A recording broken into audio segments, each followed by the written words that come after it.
Happy Sunday, all. I was having a few thoughts about my walk away from religion, the religious practices of church on Sunday and all that. And just in my mind, I went back to what I could remember about my mindset at that time.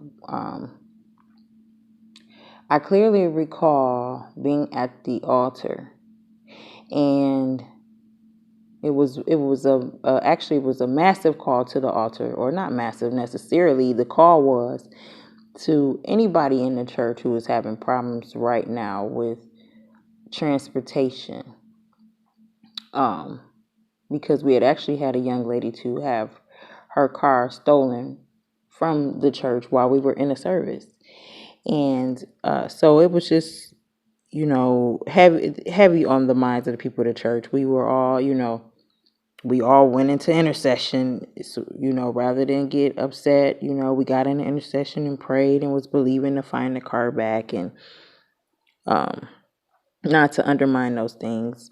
I'm not sure, what happened with that. However, anyway, that was like a Tuesday Bible school, so it was in the evening.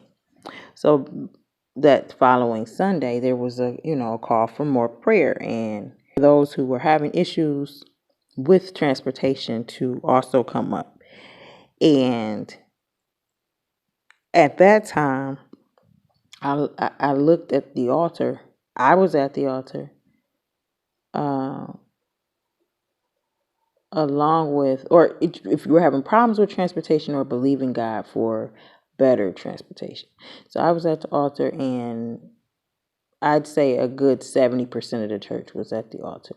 Not that it was a big church, not that that matters. There was a great percentage of the church at the altar with the same need.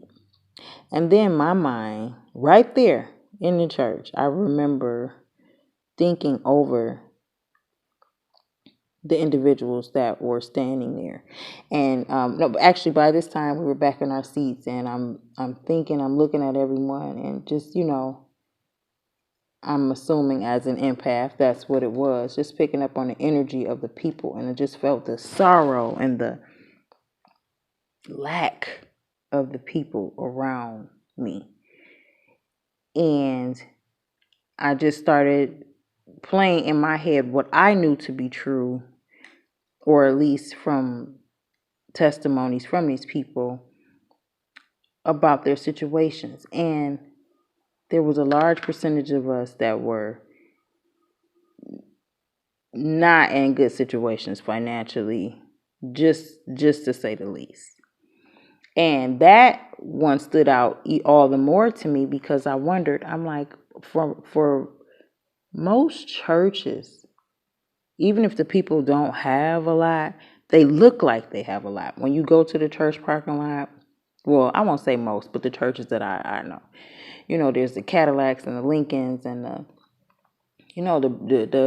big hats and the suits and it's like but the congregation that I was a part of, when I looked around, there was none of that.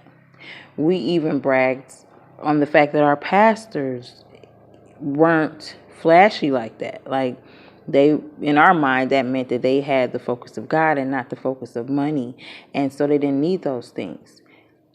And I'm assuming, I mean, as we all know, it starts from the head and it trickles down. So,